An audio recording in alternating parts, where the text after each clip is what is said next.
So, what have you been up to lately? Not much, just studying for exams. How about you? And From the first day Beatrice and Caroline met in secondary school, it was as if life itself had tied their destinies together. Beatrice was the gentle one. She loved quiet corners and books. Caroline was the fire.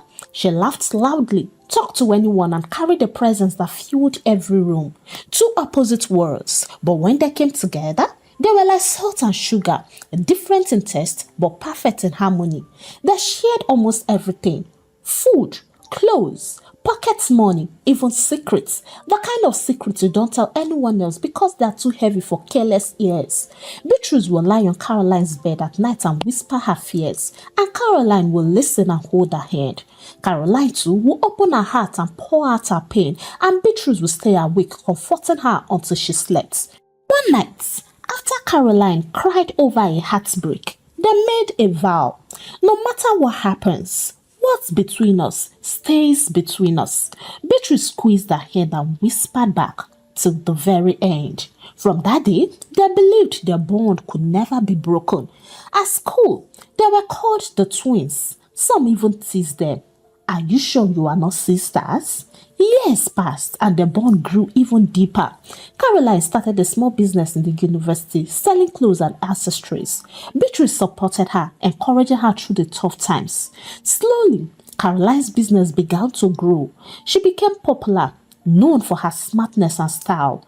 People admired her and she started getting invites to events. Beatrice was happy for her. At least, that was what she told herself. But somewhere deep down, a quiet voice of envy began to whisper. She ignored it at first. After all, Caroline was her friend, but envy has a way of growing if you don't pull it out, and slowly it began to poison her heart. Yet, on the surface, everything looked perfect. They still laughed together, still walked hand in hand, and still carried the title, Salt and Sugar. But unseen, underneath the smiles, a storm was slowly gathering. Caroline's life began to change in small but noticeable ways. The business she had started with almost nothing was now blossoming. At first, she so close to classmates, then to lecturers' wives, and soon she was supplying even to women outside the campus. With each passing week, her name grew. Her Instagram page was full of colorful fabrics, smiling customers, and glowing reviews. She was invited to women's business seminars. Her customer base grew beyond the university gates. People began to say, Caroline has good character, so she will go very far. Beatrice watched all of this closely. At first, she clapped for her friend. She liked Caroline's post, dropped encouraging comments, and even helped her sometimes. But deep in her heart, something started to shift. Whenever people praised Caroline, a voice whispered in her heart, "What about you? What do you have to show?" She tried to silence the voice, but it grew louder each time. Caroline succeeded at something new. So one weekend, Beatrice planned a small event. It wasn't big, just a little program she was organizing to launch a community project she had been dreaming of. She invited Caroline, hoping she would come and sit by her side like always. Caroline wanted to. She truly did. But that weekend, she had a big business order to deliver. She tried to shift things around, but the timing clashed. So she called Beatrice. "My sister, I can't make it. I am sincerely sorry. But please let me support you. I will send some money for the event." And she did. By evening, Beatrice received an alert. It was a generous amount. But instead of smiling with gratitude, she frowned at the message. So, she thinks she can just send money and buy her prizes or choir. Is she not too big to attend my little program? This girl has really changed. She's so proud now because levels have changed. The seed of envy inside her sprouted that night and the friendship began to shift. Caroline noticed it. The calls were fewer and the laughter wasn't the same. When she asked what was wrong, Beatrice said, "Nothing, I am fine." Soon, Beatrice began to throw subtle shades on social media. She would post things like, "Some friends only show up with money when what you really need is their presence. Pride comes before we fall. Don't let success make you forget where you started from." And some people, they think they are better now because of the little change they have. Well, God is watching. To outsiders, these were just normal posts, but Caroline saw them and felt the sting. She knew the words were for her. At first, she brushed it off. Maybe she's just upset that I missed her event. She will get over it. She even tried to call Beatrice, but Beatrice didn't pick up. She sent messages, but the replies were very cold. Caroline began to worry. One evening, after seeing another cryptic post, she typed under one of it, "My dear, if you have something to say to me, say it directly. Don't let social media be our middleman." It was a gentle reply, but it was like pouring petrol on a hidden fire. Beatrice's anger, jealousy, and bitterness exploded. She had been holding it in, feeding it quietly and waiting for a reason. Now, Caroline had just given her one. Without thinking twice, she opened her phone and began to type. She typed about Caroline's fears. She typed about Caroline's heartbreaks. She typed about the private struggles Caroline had once said in tears. Secrets that were never meant to leave the private conversations, and secrets that were as fragile as glass. The internet caught it immediately. Screenshots flew across WhatsApp groups and Instagram pages. People gasped, some laughed, and others mocked. Within hours, Caroline's private life became a public drama. When she saw it, her heart sank. She read it line after line. The secrets she had trusted Beatrice with, the secrets she thought were safe forever, were now in the hands of strangers. She tried calling Beatrice, but her calls were ignored. She sent messages, but they were left unread. Caroline wept that night like never before. Her chest heaved. Her body shook and her tears soaked her pillow. She whispered over and over again, "Beatrice, why? Why would you do this to me? What did I ever do to deserve this?" In that moment, it was not the internet that broke her. It was not the strangers laughing, neither was it the whispers from people she barely knew. It was Beatrice, her sister by choice, the very one she trusted more than anyone else. Caroline's heart chattered. She did not leave her bed the next morning. Her phone kept buzzing beside her, but she could not touch it. Every sound felt like a slap and a reminder that people were talking about her pain and her secrets. The next day, the messages had multiplied. Friends sent screenshots. Old customers asked, "Are you okay?" Some wrote, "Ignore them. You are very strong." Others did not even pretend to be kind. They laughed with emojis and said, "So this is your real life, eh?" Caroline turned her face to the wall and cried. Trust the algorithm on this. Beatrice's post went viral. Stories were twisted. New lies were added. Her private pain became public entertainment, and people who did not know her repeated things as if they were there when she said them. She tried to call Beatrice again. The call rang twice and cut. She sent a long voice note. Her voice was shaking and her words were breaking. "B? Why? Why would you do this to me? Take it down, please, I beg you." But Madame did not reply. A client cancelled a big order. She wrote, "We will pause for now till this noise ends." But the noise did not end. Instead, it grew worse. She pulled the curtain shut and let the room go dark. She did not eat. She did not bathe, and she did not step out. She hugged her pillow and whispered, "God, help me." But the words sounded weak, like a small voice lost in a big storm. The next day was worse. Her mother called. "Caroline, my child, I am seeing things online. What is going on? Is it true?" She could not answer. She cried into the phone. Her mother cried too. "Come home if you need to," her mother finally said. "If the world is judging you, just know that I, your mother, won't do that. My shoulder is very much available for you to cry on." After the call, she stood in front of the mirror and didn't recognize the girl looking back. She had swollen eyes, cracked lips, and a face that had lost its light. She remembered the time she used her last money to buy Beatrice medicine when she was sick. She remembered the days of shared food, shared clothes, and shared dreams.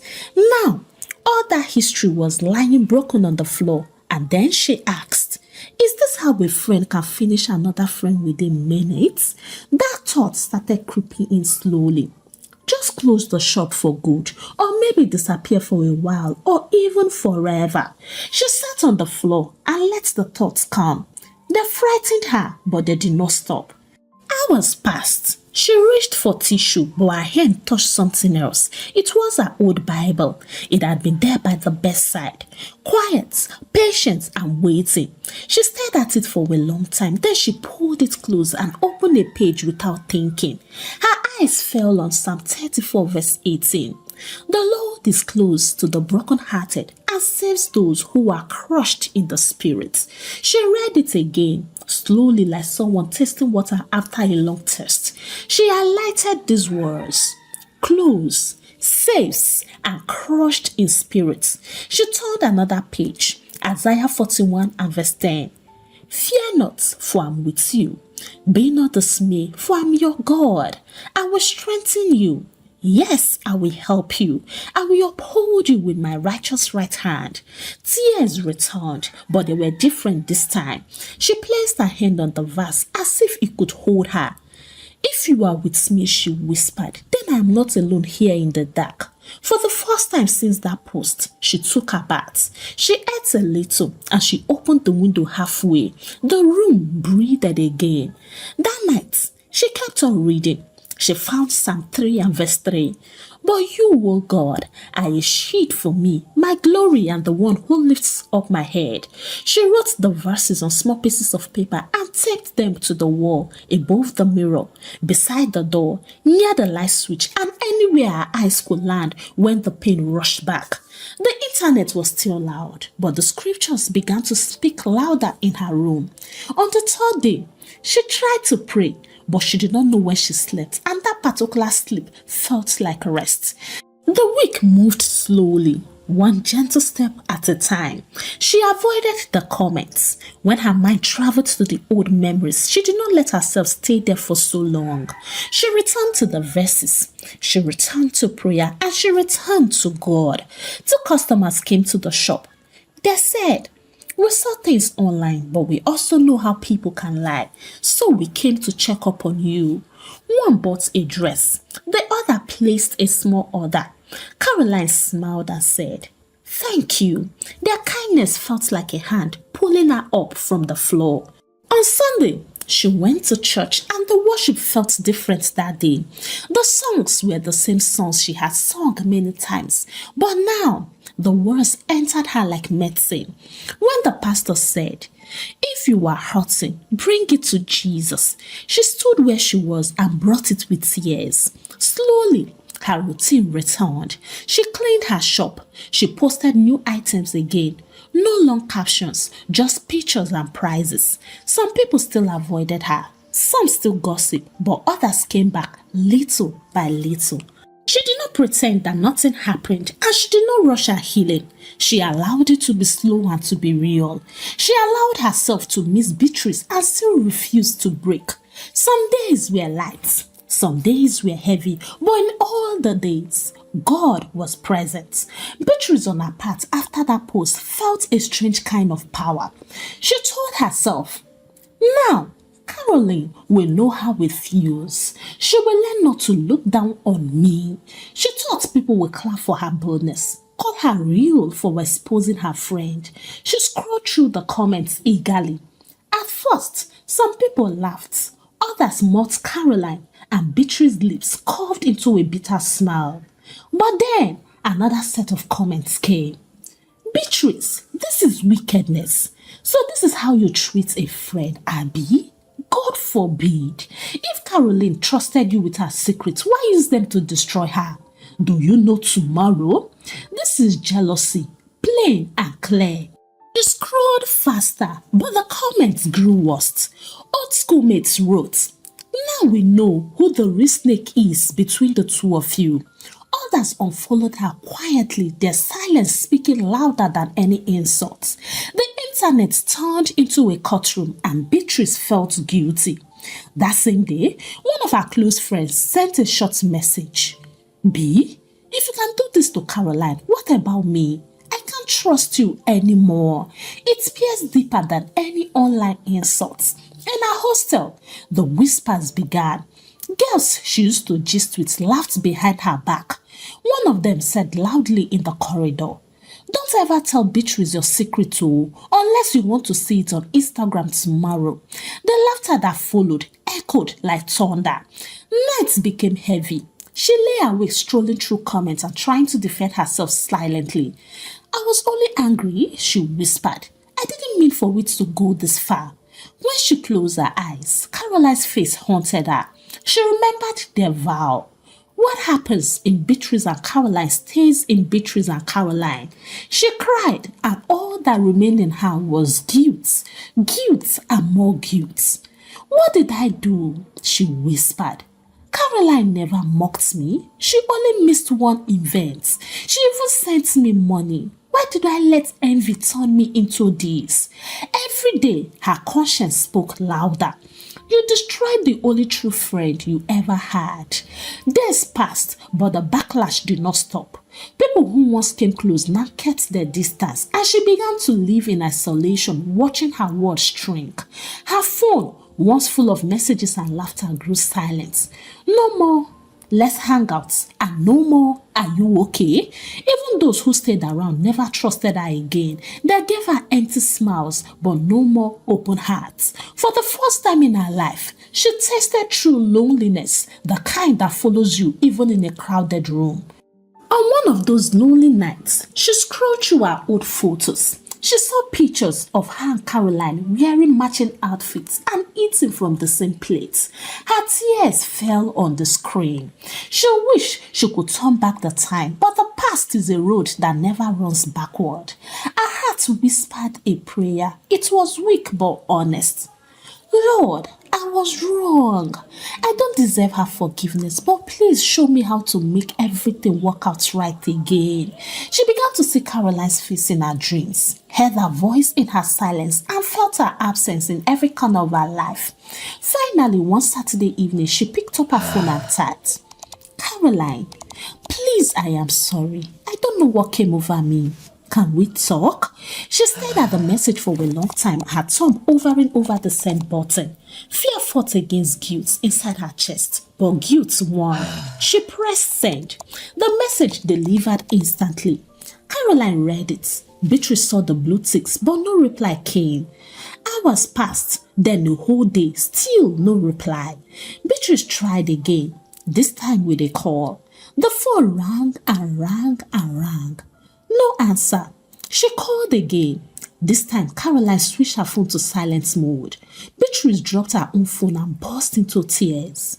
"Oh, she hates me now. I have lost her completely." She decided to let it slide, but guilt refused to let her stop. She walked to Caroline's hostel. People stared as she walked, whispering, but she ignored them. When she reached her door, she hesitated for a long moment. Should I or should I not?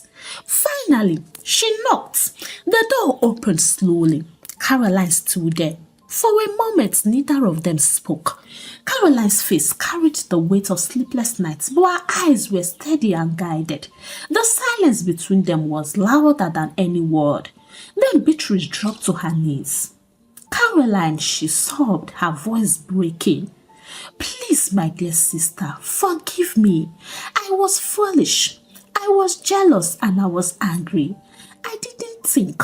I destroyed you and I destroyed us. Please, I beg you, give us a second chance." Tears poured down her face, dropping onto the floor.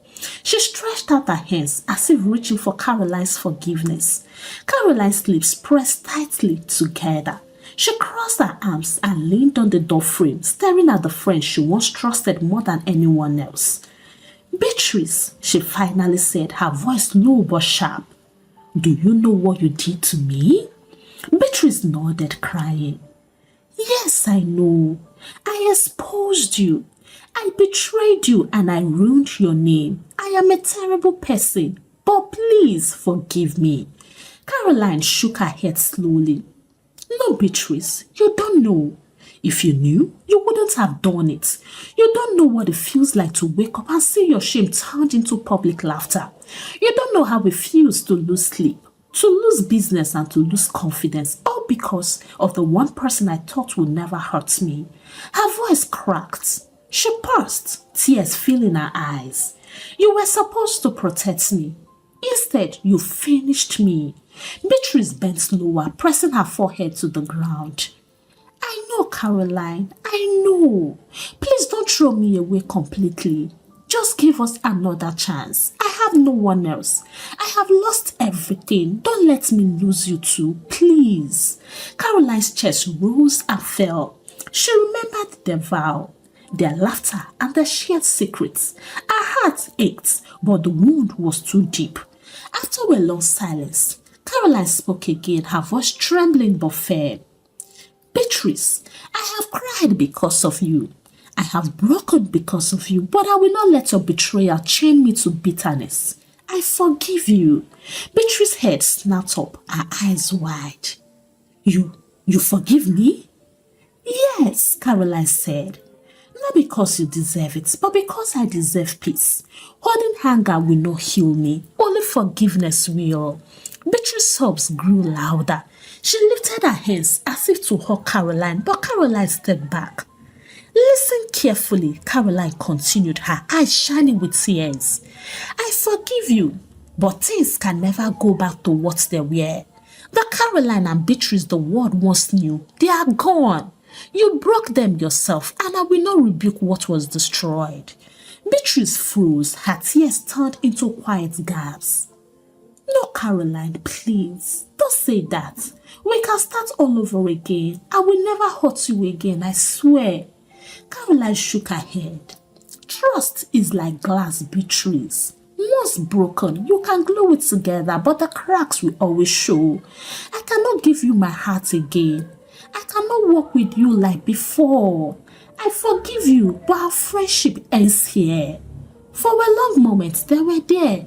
One begging and the other forgiving but refusing.